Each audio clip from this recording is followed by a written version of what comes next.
If you're working with stranded colour work with two colours, ideally if you're doing it with yarn in both hands, so one colour in this hand and one colour in this hand, as you are bringing the second colour behind, you have what's known as strands or floats. And the more colours you have to cross across with one colour, the longer those floats become. And as you can see, sometimes they can be snagged if they're too long. So generally speaking, if you go past 5 or 6 stitches, you might opt to do something called trapping a float. And the reason you do that is just it basically halves the length of a float. So if you had, say for instance, I was going to have 5 stitches crossing across here with my light colour. So I've got, there's number 2, and then I'm just about to go on to 3 of 5, and I realise, okay, this strand is going to become too long. So in the middle stitch, which would be number 3, you would go in as if you're going to knit.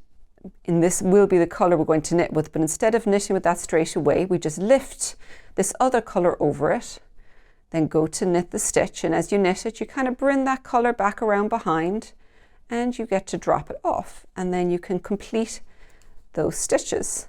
And what you'll have is you'll have that second colour trapped in behind in the middle, so you won't have that very long float.